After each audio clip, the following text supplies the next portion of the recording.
Well, I want to say welcome. This is quite the situation we find ourselves in, being shut down, being told that we can't meet for Christmas.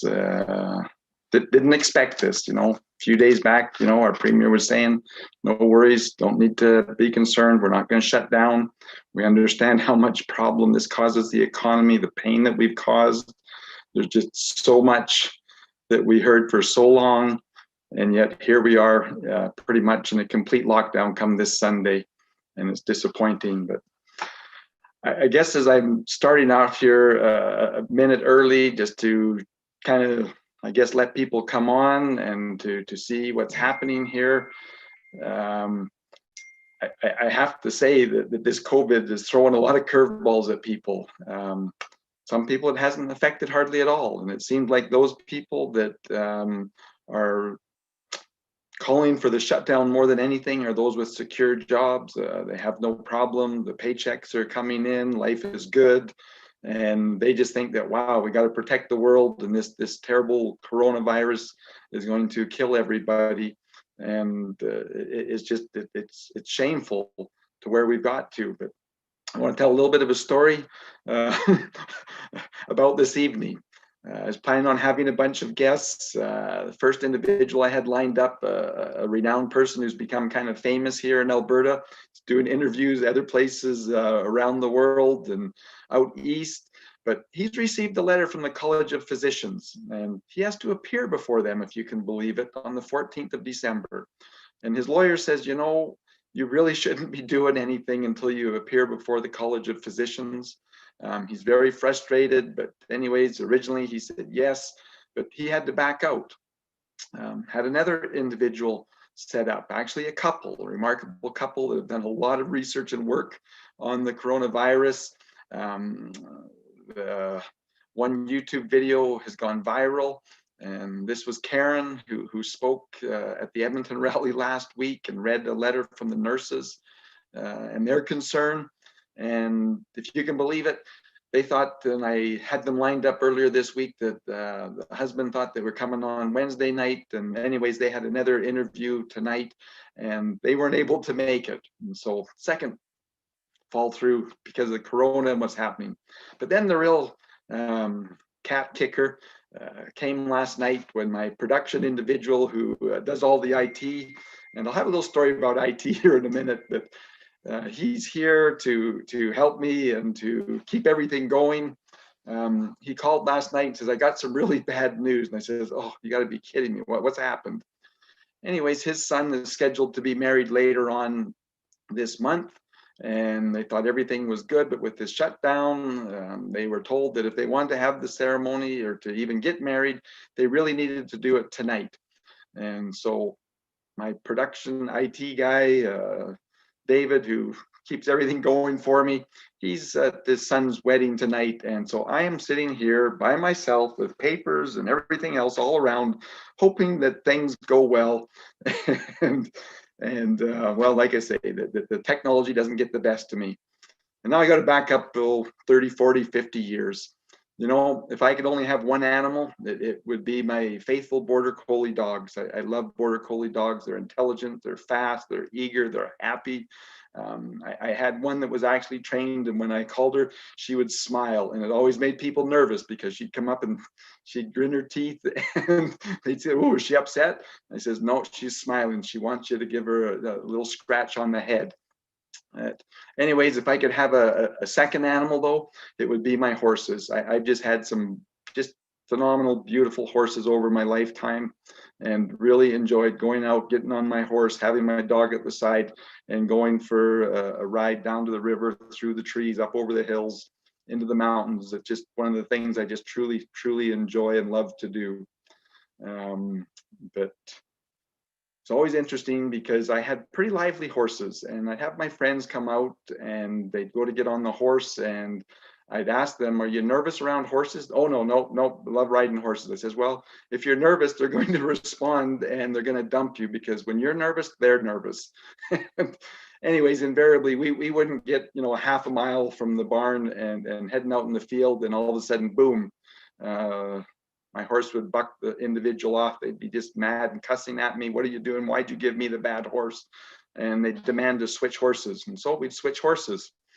And from there, we'd off we go again. And usually we wouldn't get very far because the person's already nervous. And now he's more nervous, and boom, he get bucked off. And this happened many times, and I always found a chuckle out of it. But anyways, that's the way I am around technology. I get nervous, and it seems like technology crashes, and most everybody that I'm ever around actually says that I've never had this happen before.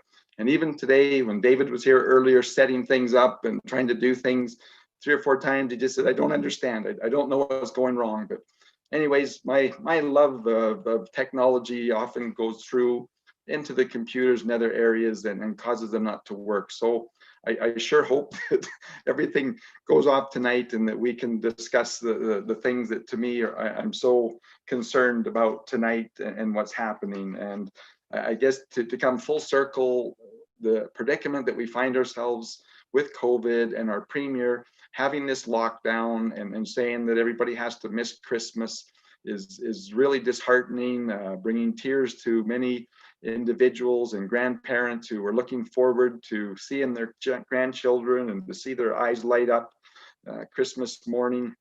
And all of that's been taken away from us. But that's just a small thing, in my opinion, on the big scheme of things. And on the big scheme, what we're really losing is our freedoms, our freedom to speak.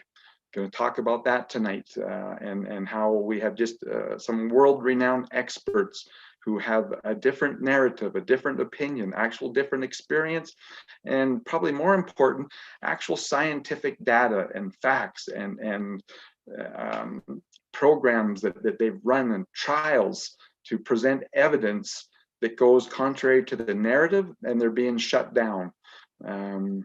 It's unbelievable to me. So there isn't freedom of speech. There's a censorship. It's amazing how mainstream media is part of this whole problem. And if you're not part of the government's narrative, I want to call it the Great Reset, the climate crisis. If you're not part of those, you're going to be shut down. You're going to be stopped because you're not supposed to speak out against this. And this is a real problem throughout the world, not just here in southern Alberta, not in northern Alberta, not in Canada, not even in the US. It's around the world that we have a lot of problems going on, and we need to buck the trend and to speak out. And so I'm hoping with these Live and Honest with Paul that we'll be able to go over things and hopefully build a movement that will be able to take our country back. So we've lost freedom of speech, we've lost freedom of assembly. You know, they say, well, 15% of people can go to church on Sunday. That's very small for many chapels and churches, and to me, it's just unacceptable. There's safe practices that can be going on, but we're losing the freedom of assembly, the freedom to worship. And this idea, you know, I just can't believe it, that our premier and Mayor Nenshi seem to think that, oh, they're going to do the good of society. They're going to enlist the police. They're going to send out tickets. They're going to hunt you down. It's unbelievable to me. We're living in an actual police state where right now the penalties, unfortunately, are just fines.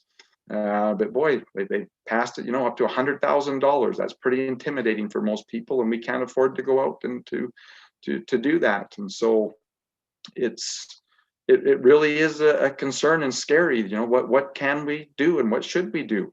And I guess I'm going to say that's the blessing of the digital internet. What we can do is that we can start to build the party, that we can have people come together so that they can discuss these things and we can understand. We need to grow our memberships. We need the donations for a campaign fund. All of these things are critical. And at this point, we can at least do it digitally because we certainly can't do it in person. And that's creating a real problem for us. But anyways, this censorship and the things that are going on are a problem. And like I say, the guest that I really was going to have on first tonight is being pulled in front of the College of Physicians, being said that he's not allowed to speak and say the things that he's saying when he's got a world of experience, a lot more than those that are sitting on the College of Physicians. And I think that I would say even those in charge of health that they're not practicing health practitioners. They don't have that, they're managers, and that really doesn't cut it for what we need. But anyways, I shared a video earlier today by a doctor that went in front of the US Senate, very passionate. And I hope to get to that in a few minutes. But just want to talk about a few other things before we actually get to that and the problems that we're having in getting this information out. And looks like we got some extra visitors that always show up when you do these type of things. So I'll shut the door here so that we're not disturbed. It's always amazing how the wife said that she was going to go work outside, and now she's working in the kitchen and talking to her friends on the phone. So sorry for that interruption. So as we think about things and what's the purpose of the party and what can we do, and receiving some criticism saying, hey, what's your solutions? What are you going to do about that? Well, the Wild Rose Independence Party of Alberta is about solutions. It's about a better government. It's about a better way. It's about being held accountable. But most important, it's about a government that's actually here for the people, by the people, and not one that's over the people. And currently, right now, we have a real problem with the provincial and federal government that is governing over the people and restricting and saying what we can and we can't do, and we've lost our basic fundamental freedoms. And so I guess I want to throw out here for a few minutes what I envision, what we need to do before we talk about some solutions on the COVID. But we have a broken and a dysfunctional country. We have a lot of animosity in the East towards us. We have a prime minister who wants to shut down our oil and gas industry. It's been a blessing to not only Albertans, but all of Canada. The amount of money that we have transferred out east for Canadians as a whole is phenomenal. Over $600 billion in the last 30, 40 years to help build Canada where it is. But yet there's no gratitude about it. They're not thankful, and it's just the opposite. There's this almost this envy, this animosity. Why and who do you think you are? And many moves, and a lot of you are old enough to know Trudeau 1 and his national energy program and what it did to Alberta. And now we look at where we've been for the last 4 or 5 years, and it's unacceptable. So what do you do when you have a broken, dysfunctional relationship? Well, to me, you have to put your house in order. You can't just be mad and run out the door, slam the door and say, I'm out of here, I'm leaving. No, there's things that you need to do. And for me, the number one thing that we need to do is to have our own police force. We need a police force that's accountable to elected civilian oversight. Here in Alberta for Albertans that are not worrying and being directed. And I know this is local, but again, this is where the civilian oversight that, oh, we need to have the whistleblower line. It's unbelievable. That should be canceled immediately and gone. There should be no whistleblowing. There should be no tickets, any of those things. People that are fearful about what's going on. And Mayor Nenshi, you can go into your little basement and protect yourself and don't come out, go live in your digital world, but don't tell the rest of us that we can't. Premier, same thing. Anybody who wants to isolate, you're welcome to isolate, but don't tell the rest of us who want to go out or need to go out and need to make a living that we can't. And that's probably the most concerning one to me, is this idea that we don't have the right to go out and earn a living and to feel well, there's just a great satisfaction for people that enjoy their work and are going out and working and that feeling, self-sufficient, responsible for their own future. And on the other side, flip side of that coin, there's nothing worse than losing your job, feeling just beaten down, no future. Where are we going to go? How are we going to make out? And basically having there being, please, sir, may we have some more, and looking for government handouts. And governments are notorious for that. They want us to be dependent on them. They create programs for us to be dependent on them. They throw out freebies to try and get us hooked onto those programs. And it's not good. It's not good for the individual. It's not good for the family. It certainly isn't good for the community. And all of those things are a problem. And so We need a police force, and we need an Alberta Revenue Agency. And why we need the Alberta Revenue Agency is because we need to collect all the taxes here by Albertans for Albertans and make sure those tax dollars are being used prudently and for the benefit of society, that actually getting focused on our healthcare, it's being focused on our senior care, being focused on education. All of those things are critical and what we need and should be doing. And so with the police force and with our Alberta Revenue Agency, we can now look to some of the more, I want to say less important things, but yet critically important at the same time. We should have our own pension plan. We should have our own employment insurance plan. We should have our own immigration policy. And those are things that we need to take control of from Ottawa and say, we're going to look after these things. And if we don't do it, we're going to continue to be in this problem. Probably the other biggest thing after the police and our revenue agency is that we need to have our own environmental act that actually guides and directs the business and the work and everything that goes on here in the province. And if we have a federal government or the elite in Paris, or wherever they might want to meet this coming year to say what we can and can't do, that's just not in our best interest. And so we need to put our house in order. And then after we've done that, and Albertans have realized that we are doing well and that things are better when we're looking after ourselves, governing ourselves, and not having Ottawa imposing their elitism on us, that then and only then, in my mind, we can go to Albertans and say, look, do you want to be part of Canada, or do you want to form a separate sovereign nation?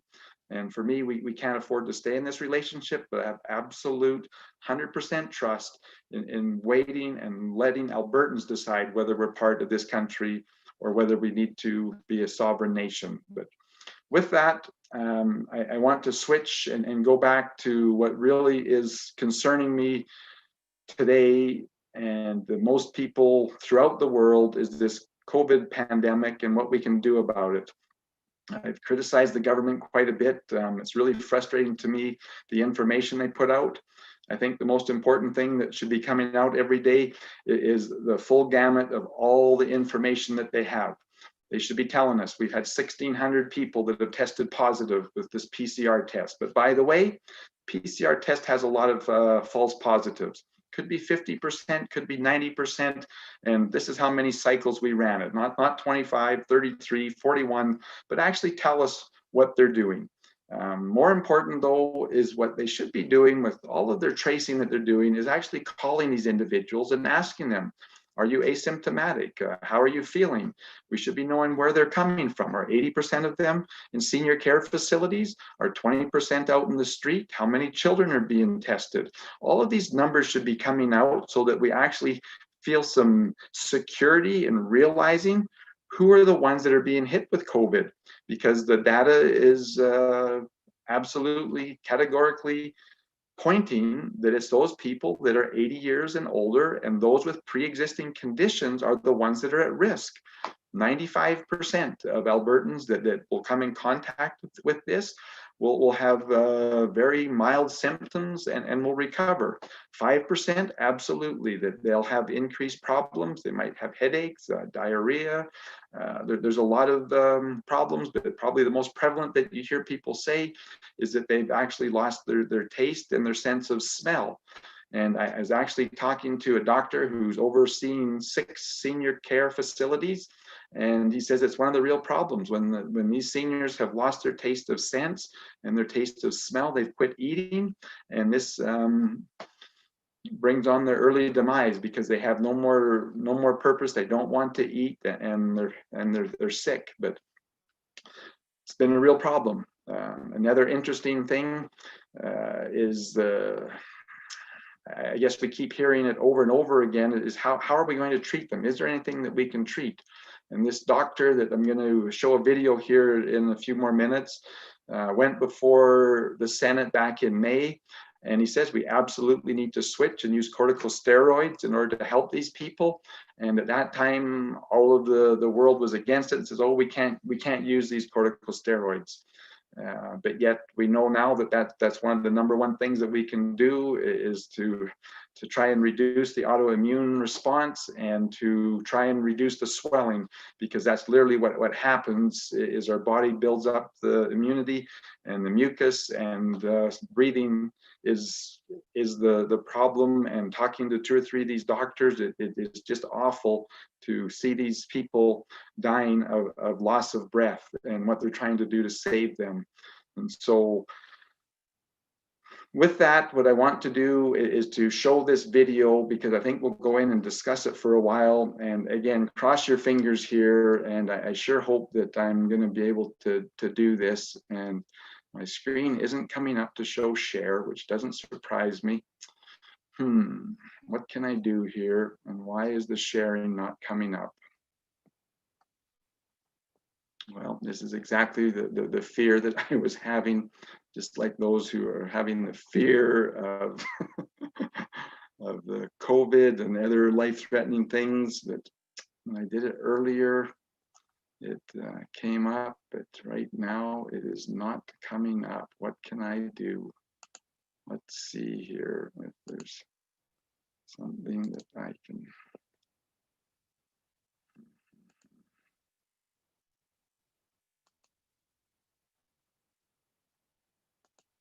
Well, I'm going to have to apologize to everybody here, because this is not looking good. Doesn't surprise me though.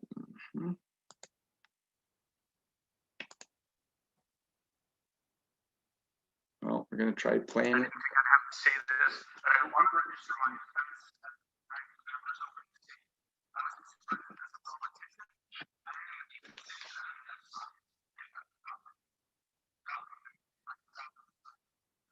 And the care of patients. And to hear that here,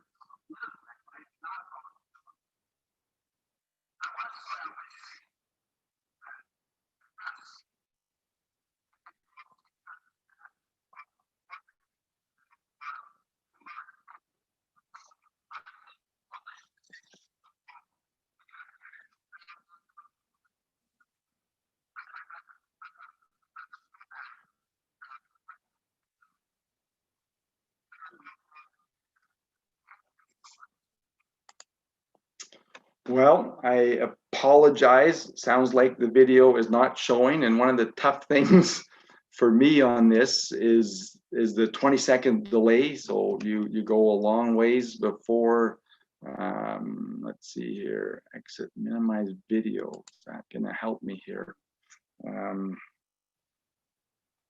Anyways, what I will do is I will share that on our web page, and that'll be there. And I guess I'm just going to have to ad lib and talk about this Dr. Corey and what he presented to the US Senate yesterday, and very passionate. And he started off very upset because whoever was chairing the meeting threw a lot of nasty comments to him. And I'm going to put on my reading glasses so I can do better to look at my notes here. But he started off by saying, I want to register that I'm offended at what you had to say about me and trying to discredit me. And he went on to talk that his group that work together and bring this data together, that there isn't another group in the world that will come close to the level of science and research that this group does. And they're the most cited group in the world with their stuff. And like I say, he said back in May that you need to use the corticosteroids, and everybody, including the CDC and the NIH, were against it, but they came around to do it. And he says, what I have to say today is even more important. And the data, there's just mountains of data. It's irrefutable. And all I want you to do is to please take this data and look at it. He says it'll be peer reviewed, but peer review takes 2 or 3 months. We don't have that long to act.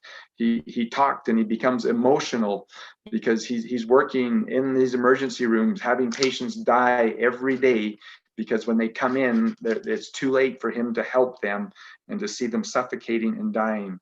But he says what upset him is the fact that the NIH, the National Institute for Health, the CDC, and the FDA have put together this task force, and they're looking for new pharmaceutical engineered drugs or novel drugs to cure this. And he says the first and foremost thing that we should always be doing is going back at the drugs we have and see if there's some that can be repurposed. And he flat out says it. He says the solution to this crisis is ivermectin. He says it has a miraculous impact on those people that have been treated. And there's thousands of people that have been treated. He talks about the latest research that came in. He says just last night from Argentina, there were 800 individuals, health workers, that were put into this test. 400 of them were given ivermectin every day and received that, and 400 of them did not. And of those 400 that received the ivermectin, he says miraculously not one of them fell ill.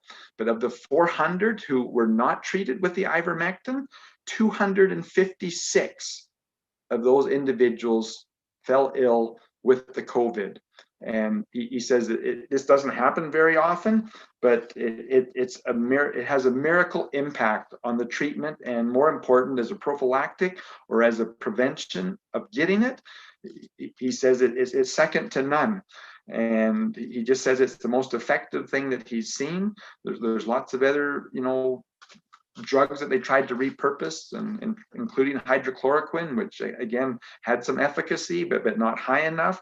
But he says there's just no reason not to use this, and it's extremely safe. It's safer than anything that's out there, and there's no questions on the efficacy of it.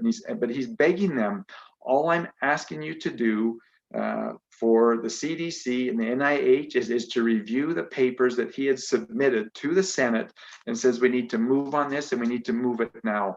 It's safe. And he basically says that, we can bring an end to this crisis. We don't need to be waiting for a vaccine that we don't know how safe it's going to be. We don't know the side effects. But this is profound to me.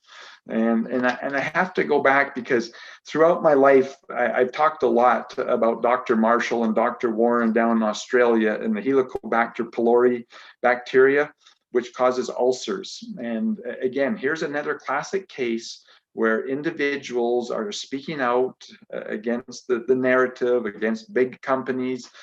Back then, antacids and ulcer medicine was a $4 and $5 billion a year business. And this doctor, Dr. Marshall, Dr. Warren, came out and said that look, if you just take a simple antibiotic, you can clear this up. And they were just pillared. They were viciously attacked. They wanted to revoke their license for practicing medicine. And again, we're going through this same thing today. But what was it? 25 years later, in 2005, they received the Nobel Peace Prize for their work on that, and basically the elimination of ulcers and all of the problems that it caused, and the cost to workforce, the cost to the individuals' lives. And again, it was a miracle discovery, but it had to go against the grain.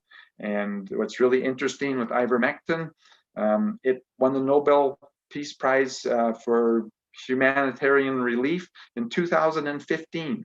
This is a safe drug, and it can and should be used. It can be repurposed for this. He says even for people that are sick, if they get this early, it greatly reduces the death and the severity of the disease. And so that's really the crux of what I wanted to talk about tonight, is this idea that here in Alberta and in Canada and in the US, these drugs are basically being banned by the college, the physicians college, and saying that you can't use these things. Doctors are wrangling what they can around it. But Premier Kenney will send you the information, Dr. Henshaw, but we just want you to review this. We want you to look at this, and let's get our freedoms back. And what's really bothering me now after all of this fiddling is that I've lost my screen on the chat. I actually don't even know if we're still going live. If somebody can text me, and tell me that the broadcast is still working, it would be appreciative, because I'm concerned now my chat's gone down. Everything that I was doing um, is not working. I had a bunch of questions coming in. I saw it, and I could sure use my assistant at this point, but he's not here, and so I honestly don't know what else I can say to try and see. The chat is just not coming up at all.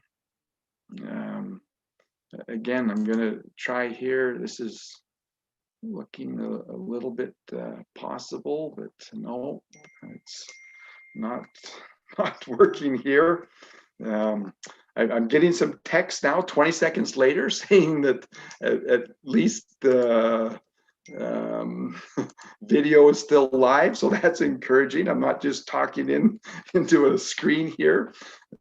This is a different world that we live in, and I have to say, you know, as a grandparent, it's super neat to be able to get on our phone and to actually be able to let's see here. I'm going to go here and I'm going to ask Paul Mitchell if you can text me the questions that are coming in. Perhaps I can answer some of those. Yep, he says that he's going to forward them. So if you could forward those questions, we'll get to those. But anyways, it is amazing, this technology and what we can do. And what's probably most encouraging to me is that because of this COVID and our lockdown, and the number one question that actually there's two questions that I get asked more than anything else. Is it too late, Paul? Are we going to be able to save ourselves? And I look around, look at myself. It's not too late. We're still alive. We still can speak. We can connect on the internet. And so now is the time for us to rally together. And, you know, we can't protest out on the streets. And again, protesting is very difficult to be able to get people motivated to come out, especially when we're being have a police state and there's going to be fines and they say that we're going to record and we're going to come after you. And again, first offense might not be too much, maybe only $300, but $1,000, but it's going to be escalated. And so they're using maximum tactics to intimidate us. But this is what we can, and to me, what we should do, and the exciting light at the end of the tunnel for me, is go to our website, wildrose.party. Look at what we put up there. There's been just thousands of hours of volunteer work on bringing together the best that we can on what's for good government. We haven't brought the best of the information on medicine, which is out there, and our current leadership is failing us on looking and reporting to us every day on the newest and best things. But what we can do is to join a political party and replace the cronyism that's currently running our province and our country, and to stand up to them. I have a personal goal that I would like to see all 87 CAs up and running before the end of next year. I would like to see every CA with 500 members in those CAs, with the ability to double to 1,000 members within the next year. And just the simple numbers of this, if we actually go out and work in our local communities, our 87 CAs, and get the CA up and running and talk to people and say, look, we can take back our freedoms. We can take back our country. We don't have to be oppressed, and we don't have to just take it and say there's nothing that we can do. That is the benefit of living in Canada and have a constitutional democracy, is that we can do something, is join a political party, make the donations. But with that, if, like I say, if we hit those 500 people in every CA, that's going to be close to 400,000 Albertans. That's significant. We can talk together and we can move and we can make things happen. If we hit 1,000 in every CA, that's 870,000 Albertans. And together we can actually take back everything that we need to and more. And we can be free and prosperous as a province. And more importantly, that we can vote to separate our bank account from that $1 trillion debt. But I'm just going to go through here. We got some questions coming in. Also, it says mostly just comments. Maybe you should talk more about requesting the number of cycles of the PCR testing and explain that. I'll go over that. Again, when I've been looking at this for months, you think that everybody knows, but PCR testing was developed more for forensic medicine and to pick up the fragments of the DNA and to replicate it and to be able to identify it. And one of the interesting things, especially after 35 cycles, some say after 24 cycles, by replicating it, that, and again, even when you're doing that, they don't know whether that DNA that they're picking up is a live virus or a dead virus. All it says is that, yes, we've got DNA from a virus.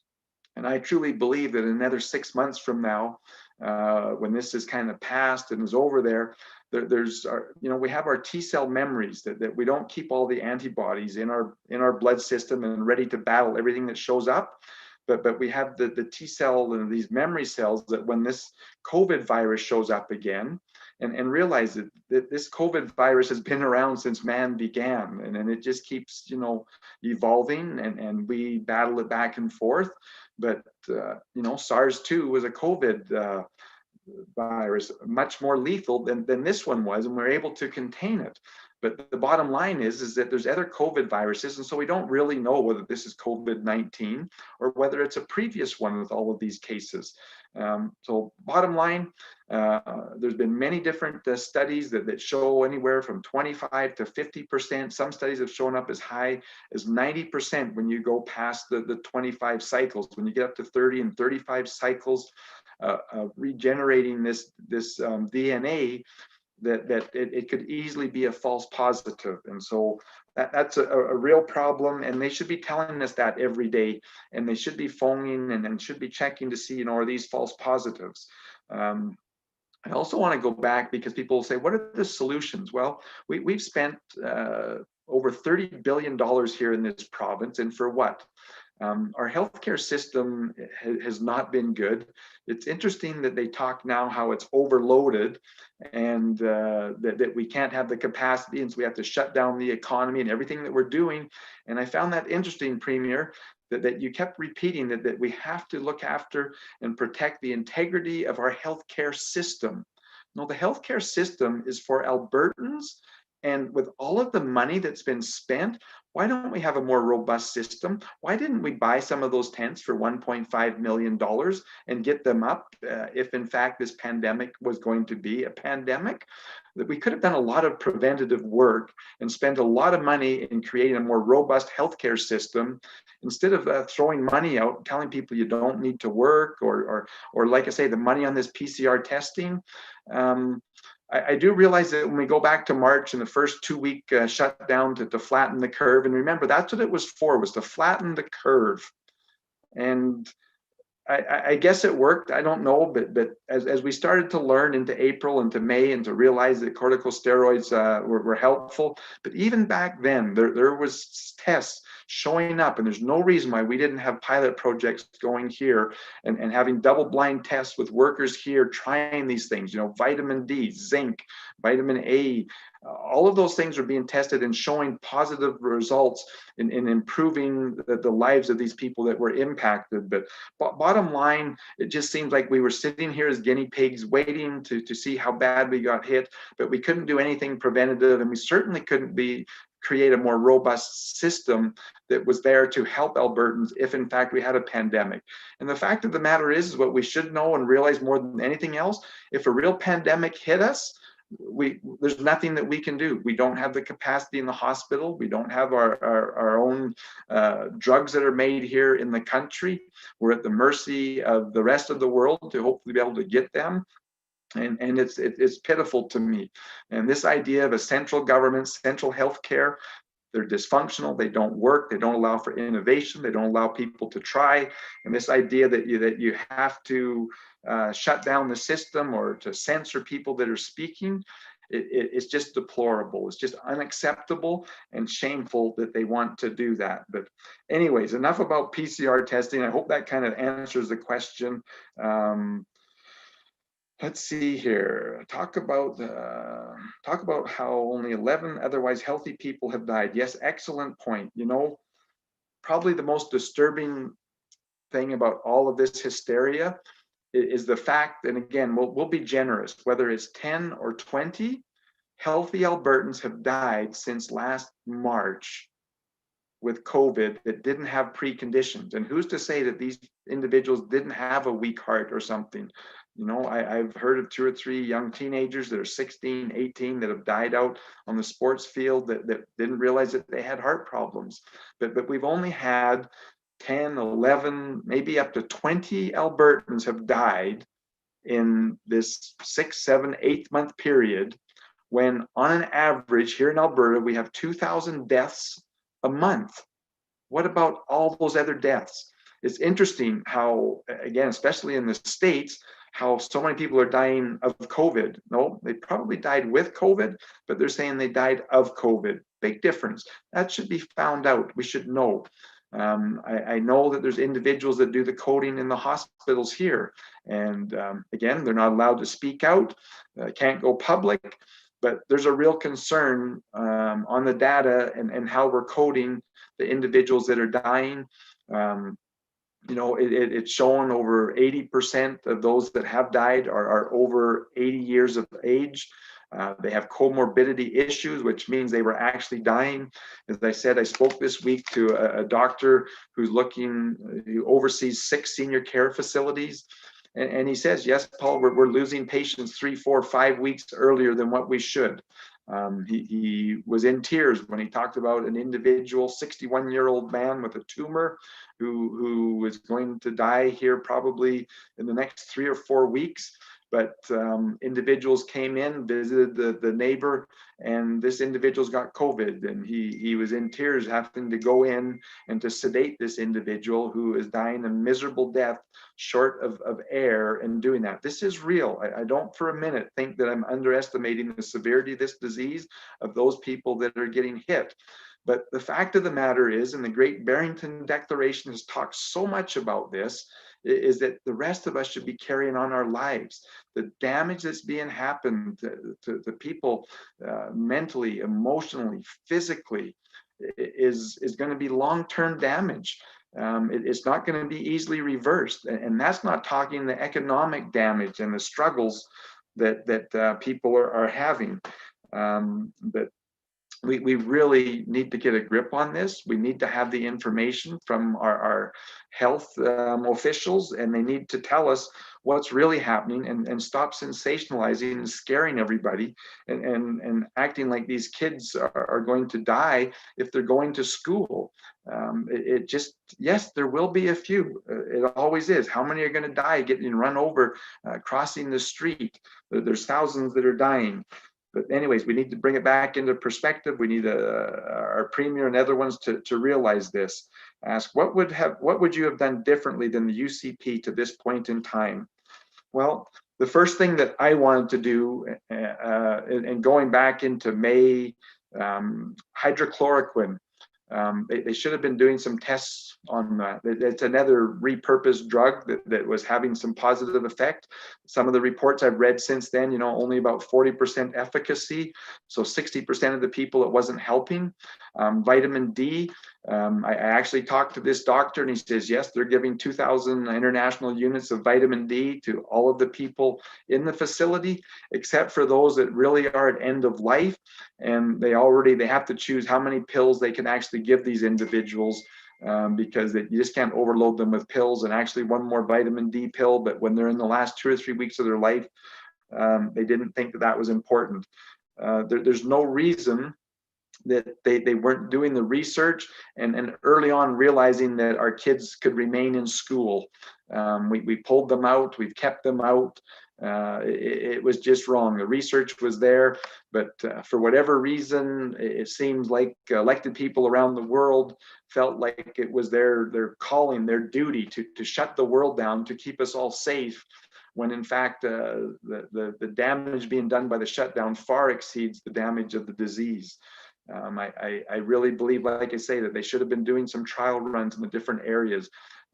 Down in the south, in the tropical areas where ivermectin is used all the time, and realize that ivermectin, it's a Nobel Prize Nobel Prize winning drug because of its effectiveness on reducing and eliminating parasites in humans. It's been used in the animal world for a long time. You know, we used to have warbles in cattle and pinworms and everything else. Well, ivermectin is treated. That's why pork is safe today, is because of the use of ivermectin and the elimination of tapeworms and all of the other problems that were so prevalent in pork before, that a lot of people wouldn't eat it. But anyways, it's a very safe drug, but it's a miracle drug according to Dr. Corey, and what it can do as an antiviral and a preventative. And so those are things that we should have been doing. We should have been, I think that a government's responsibility is to have these pop-up tents. I mean, we shouldn't be looking and seeing if we can acquire some when these happen. It's $1.5 million to buy some of this equipment and to have it ready and able to be used. And again, right now, you know, the numbers are out there saying it'd be about $6 million to set it up. And again, everybody's gonna say, whoa, whoa, whoa, whoa, whoa, we don't have the people to man them. We don't have the people that we couldn't put these facilities up. And it's another interesting thing. If this pandemic was the way it was put out to be when they were doing the modeling, and we had 30,000 Albertans that were going to die from this, what do we do then? Are you telling me? And again, it's another one of our problems in our healthcare system. And it's interesting because I actually went to the hospital yesterday. How many years have we been listening to the problem of the EMR waiting and can't offload their patients when they get to the hospital? How much have we listened over the years of the wait times of the emergency rooms? We've been running at 100% capacity for years. And to say now that they've pushed everything off, that we're running at 100% or we're looking at it, actually the hospitals are slow right now. They've shut everything down, prepared for this pandemic that has not hit. And so these are all things that we can and should have done differently. We should be looking and focus more on the beds. But probably the most important thing is to actually look at the system that we have set up with healthcare. And this idea of centralized healthcare, we need to go back to the regions. It's amazing on the innovation that different regions will come up with, and doctors that are allowed to freely to research and to practice new and innovative ideas instead of having to run everything through head office in Alberta, where these stingy old people say, oh no, this is all proven, we're not going to do that. Innovation can take place. It's just crazy how long it's held off. You know, here in Lethbridge, it took years before we could get an MRI in here. They says, no, we don't need it. Come to Calgary, come to Edmonton. I talked to another individual about varicose veins. And he says, you know, there's this innovative laser treatment that people can walk in and walk out, but Alberta Health won't recognize it and won't let us do it. And so we need to decentralize healthcare. And with that decentralization, we need to change from what they call global funding, because what they do is a hospital, they look at how many beds they have, they look at how many different things that they can provide for service, you know, whether they do heart attacks, whether they do brain surgery, and then they get global funding, meaning, okay, you've got this many beds, you're providing this many services, here's $2 billion to run your operations. And once they've got that money, they see every patient that comes through that door as an expense, because now they have to pay for it. The efficient systems in the world is actually where you get paid for providing a service. All of a sudden you have an MRI. Says, wow, you know, we can't afford to shut this down. This piece of equipment has cost us $3-4 million. We can hire people, we can run it around the clock. The necessity and the need is there, and they're going to get paid for it. Those are things that I would like to see changed and fixed to do.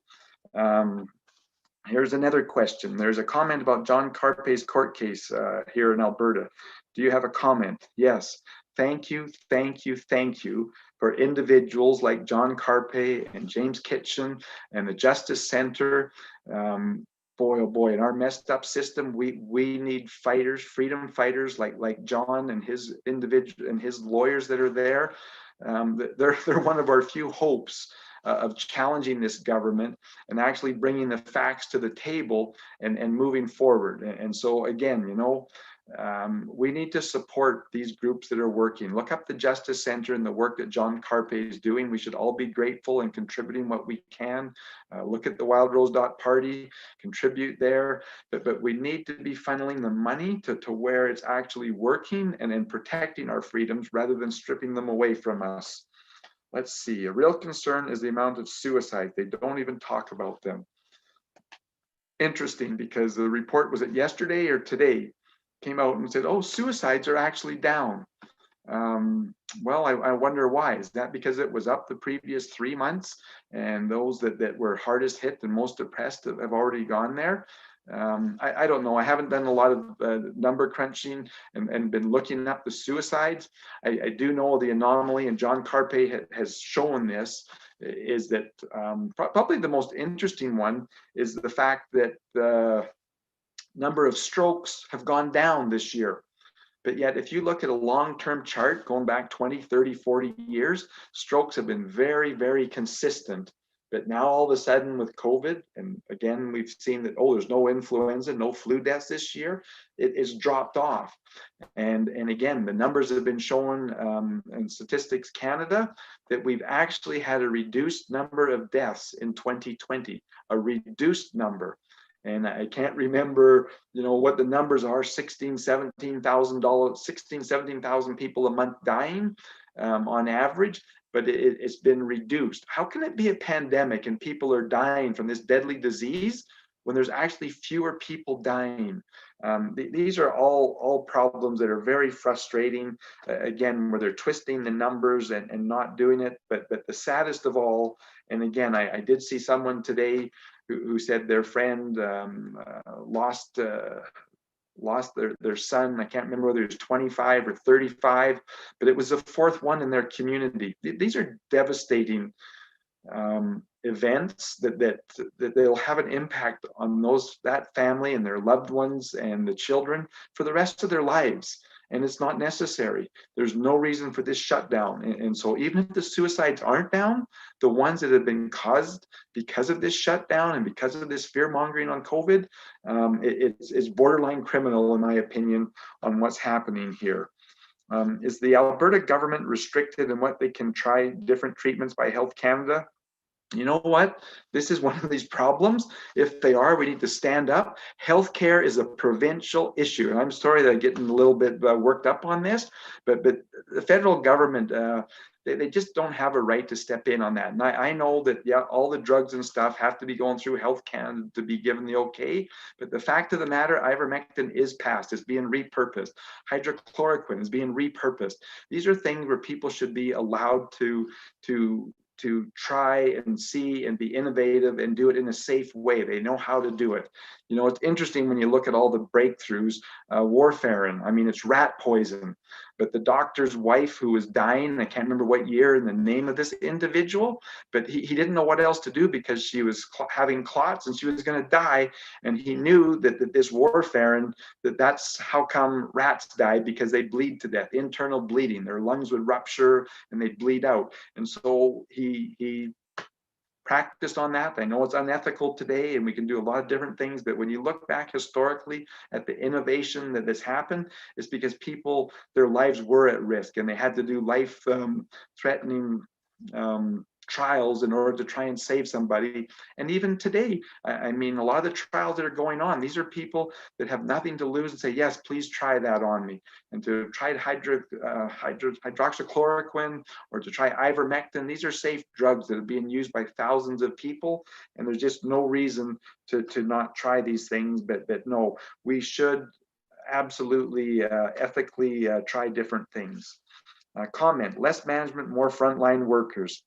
We have talked about this, and I've heard, and again, Danielle Smith, when I used to be working with her, she would be talking that there's 7 layers of management. And when we go around and talk to different people in the healthcare, they said, we used to just have 1 or 2 supervisors, and from there it went right up to the head of the region, and it was quick and efficient. But we have managers that are managing managers who manage the managers, 4 and 5 levels, and nothing can get done. I remember talking at one small rural hospital that they couldn't even get the bleach that they needed because of all the procurement problems going through all the levels of management, that they finally just sent out one of the maintenance individuals to go buy bleach out at the hardware because they needed it. It's truly ludicrousy how much the bureaucracy and the size of government has grown inside healthcare as well as our current government. And we need to say enough is enough. Big pharma has a huge lobby and would lose billions in medical community accepts a current cure, which makes their vaccine unnecessary. You know, this Dr. Corey, when he presented to the senators yesterday, he absolutely talked about that, and he was disgusted to think that not the NIH, not the CDC, not the FDA, not a single task force was focused on previous drugs and repurposed drugs. And that's the sole thing that his group worked on, was to look for that. And he says, why? He says, because there's no money, no funding for anything to go back and to do the repurposed studies. And that's where the money should be. But absolutely, Big Pharma is so guilty in pushing all of this stuff, and they're just licking their chops thinking, wow, this is a golden opportunity, and gold it is. They're going to have cash in their house. But if this gets out and they can prove, which they should, but again, is the mainstream media going to shut this down? Is the government going to shut this down? I don't know. I hope that we can get this out. We absolutely need to get it out. But there's three things that I always say are a problem of society. Number one is big government. Number two is big industry. And number three is big unions. We need local unions, we need local government, and we need local businesses. And without those, we're in a world of trouble. And that's exactly where we are. They're shutting down the small businesses. They always force the small unions to join and be part of a bigger group, that there's strength in numbers, and big government. Oh my goodness, we could talk all night at the bloating and the growth of government, right back all the way from Stelmach right up to our current premier, and the bureaucracy and how it's just growing out of control. It's cancerous, and we need a constitution that limits the size and scope of government, and that constitution that absolutely protects the individual's life, the individual's freedom, the individual's property, the individual's pursuit of happiness. To think that right now people don't even have a right to go out and earn a living and work and do what they enjoy because government shut us down. So no, it's a real problem. Big government, big pharma, not good. What is WIPA's position on education? You know, I love the saying that the truth will set you free.